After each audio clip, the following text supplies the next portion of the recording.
Okay, so now I'm going to talk about chemtrails and where did the chemtrails go? Where are the chemtrails? Okay, are the chemtrails only in the United States? Where are they? Where are they located?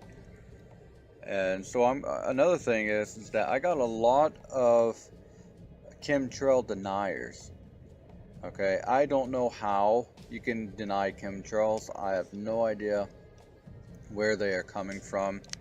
And we're going to go over a really brief part for contrails versus chemtrails 101. Most people should know that, and I hope that many people will go and get educated with this and really see that there is a crisis going on, that you can look up to the sky at any given moment and see chemtrails no matter where you go. A lot of the clouds today are not real clouds. A lot of the clouds today are geoengineering. They are trying to manipulate the weather and use it, and they will even say that. The military, everybody will even say that. HARP will say that, documentaries will say that, scientists will say this. No one is hiding it. And that is why I'm really confused about why people would deny chemtrails when everybody is so open and they tell you what they're doing and how they're doing it and why they're doing it and the excuses they make up for their reasoning. It's almost like holding a gun to your head and then saying, that gun's not there. That gun's not loaded. It's not going to hurt me. That gun doesn't exist. That's exactly what they're doing. So now let's get started on this one. You need to know the difference between contrails and chemtrails.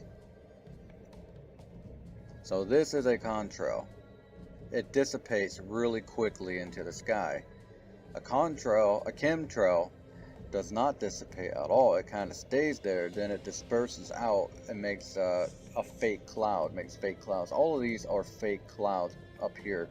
These are not clouds, and you can clearly see that. Here's a contrail, here's a chemtrail. It's pretty obvious. Look up to the sky, and you can see these all the time, okay? Anywhere you go, all 50 states in America, in the United States, you can go, and they will have this dispersing into the sky, and right next to it will be it'll be a very normal contrail. It dissipates right behind it, okay? This is not normal. This is normal. Look at the massive size from the chemtrail compared to that. I mean, that is ridiculous. If you deny this, then I don't know what to tell you. I really don't know what to tell you.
Aircraft making a condensation trail is very similar in many ways to when you go outside on a cold day and exhale. You create a condensation trail. That little cloud is a condensation trail.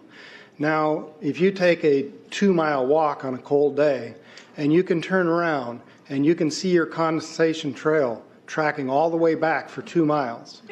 That's how crazy it is to think that what we're looking in the sky is actually condensation trails. The contrails, not the chemical, the contrails occur because of cold air, minus 30. It takes high altitude, around 30,000 feet plus. There's carbon dioxide and water vapor in that exhaust. That turns to ice crystals, and that's what you see, the white stream behind it. Those white crystals of ice warm up, dissolve, and the smoke goes away. And it never lasts more than a minute. What we're seeing now, and I first could not believe it, and I started looking at the skies, and these are not normal. They're not natural. There's something going on. I don't know who it is or why they're doing it. All I can testify is it's not natural and it's not normal. It's got to be some outside influence doing that. Thank you. I'm here to give you testimony that chemtrails, they're not contrails, are indeed real. They're spraying almost every day. I watch the clouds and watch the spraying program going on.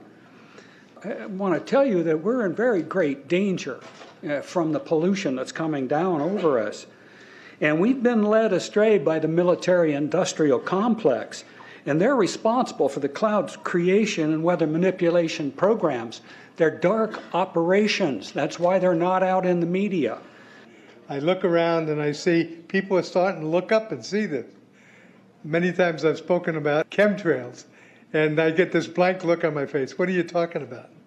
I'm saying, look up. As a pilot, before I fly, I look up. And so, boy, they're really out there working. When you look up at the sun and you see a white haze, that is aluminum floating in the air right now, and it's coming from the aircraft. There's a huge amount of aluminum being found because these sprays have aluminum, strontium, barium, manganese. And there's a lot of argument that aluminum is very common to be found. But aluminum is only common in a bonded form. It's not common in a free form, and we're finding high rates of free aluminum in the soil, which is not natural. The metal compounds that are being used are environmentally dangerous. We need to be monitoring them. We need to be testing them. Okay, these previous guys, I've watched exactly what they do, and yes, they are correct. I've seen exactly the same stuff, so ditto marks on those. You want some figures? Okay, latest water test, tested the rain. 13,100 micrograms per liter of aluminum in the rain in 2013. Normally, it should be 0. So 13,100 is pretty damn much, folks. It used to be 0, then it was 100s in the 2000s, and then since 2010, it's into the 1,000s and the latest 13,100. In the snow on Mount Shasta, pristine Mount Shasta, 61,000 micrograms per liter, 4 times the amount that is found in the soil up there. Where in the hell is this stuff coming from if it's not coming from the soil?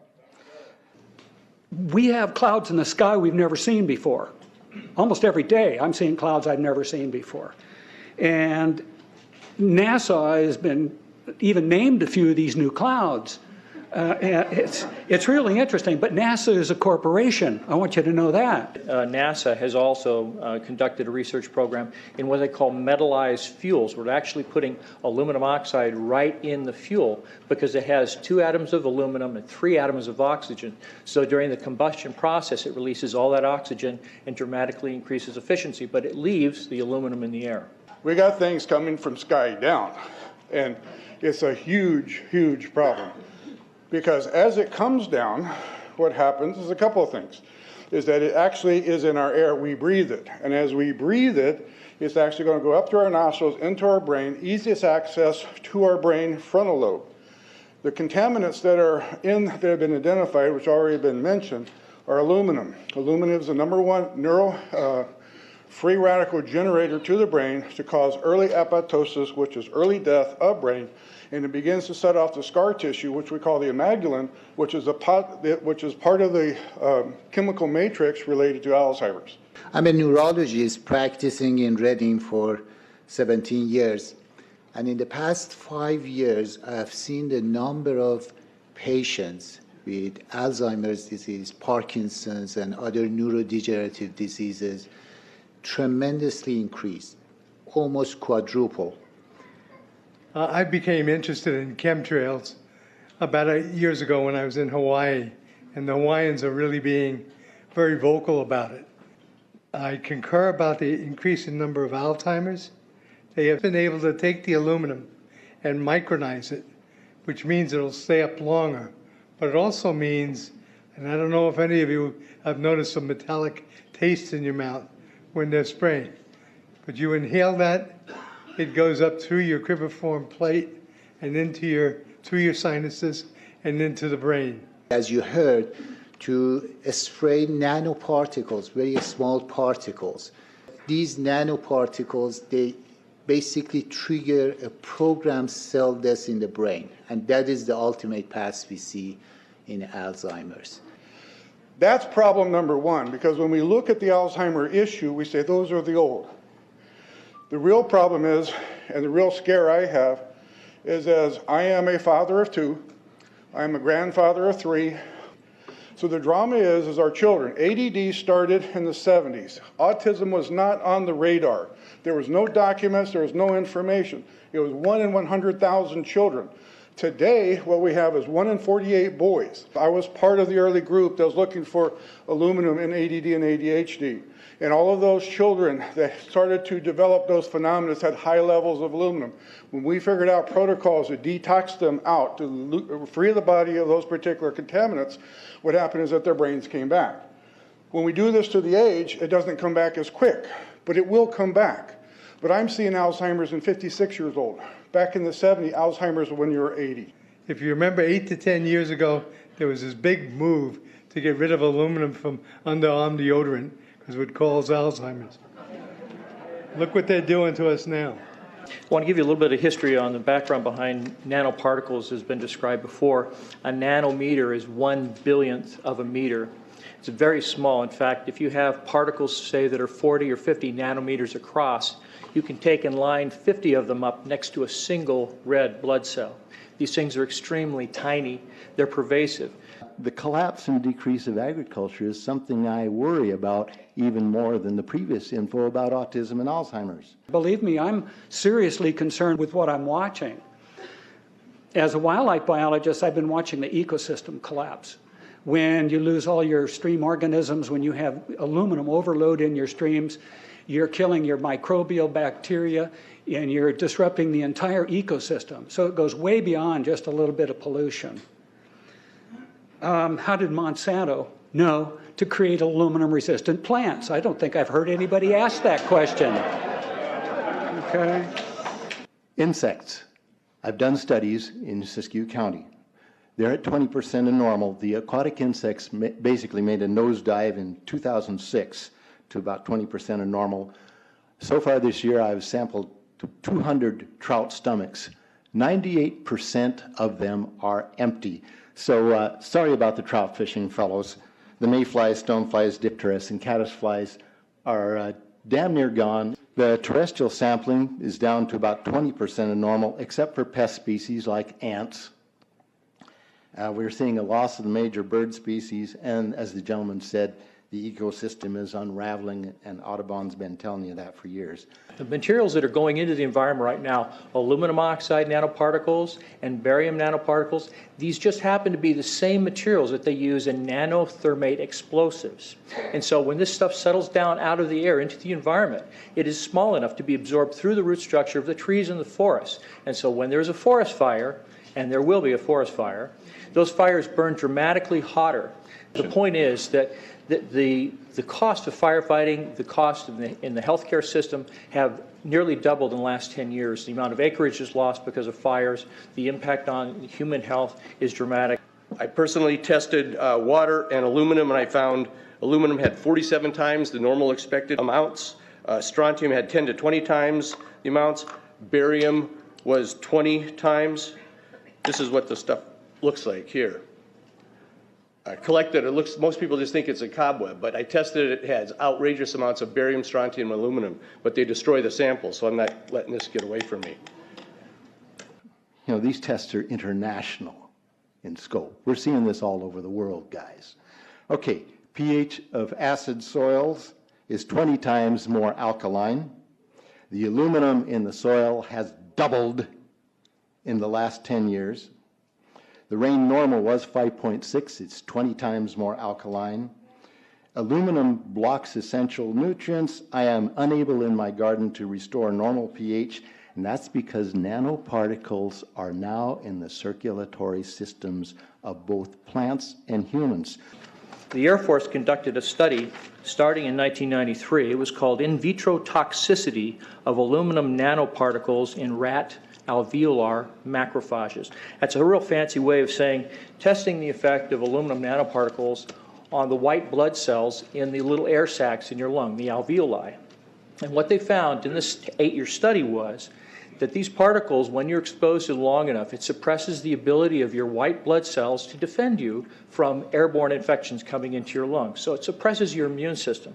But they also found that these same particles, once they get into your system, they can actually go through the barrier in each one of the cells. They get inside the cells, and these particles can actually suppress the ability of mitochondria, which are in the cells that help to gobble up toxins and things that would be harmful to the nucleus and the reproduction process of the cells in your body. These processes are suppressed, and so essentially by breathing this material in, your immune system is dramatically suppressed. I wrote to the federal government because Air Force wrote a book, and on the first page of the book they said, we're going to control the weather by the year 2025. I asked them, what are they doing spraying these chemicals on the public? I said, there's violation of United States Code 50 USC 1520, which prohibits the American government from experimenting on the U.S. citizens with chemical agents. I said that law also requires who's ever experimenting, when the federal government does it, that they have to report to Congress within 30 days. They wrote back, they said they don't know what I'm talking about. We have enough evidence that there's a spraying going all over the place. We were warned about the takeover of our freedoms by the military-industrial complex by both Eisenhower and Kennedy. They're gaining traction on us, folks. We are in trouble more than just a spraying program. All I can say is it's about time we get up in arms about this, because it is affecting our health. It's high time that we as citizens of this great country take action. Board of Supervisors in Suffolk County, New York, they outlawed geochemical engineering. Hawaii passed an ordinance prohibiting geochemical engineering. I urge you to bar geoengineering in Shasta County and pass an ordinance. At least ask some damn questions. What the hell is all this aluminum doing here? Why are the trees dying, fishes dying? Why is there Alzheimer and aluminum spiking? And why are these fibers on the ground here in Shasta County? Thank you. Thank you, Mr. Marmon. Today, the Shasta County Board of Supervisors has been the beneficiary of some sincere, passionate, and knowledgeable comments. And I thank you for those. I am in agreement with my colleagues about sending letters and a call for action, but I would hope that we could go a step further. I would like for us to send a copy of this video where all of you spoke today, all 2.5 or 3 hours of this testimony, to be sent to our senators and our U.S. representatives, and also our representatives in the state of California. We'll do that. Let them listen to the passion that came out of this meeting today. Thank you. You have the motion in front of you. I think it's understood. All in favor, say aye. Aye. Any opposition? Motion passes unanimously.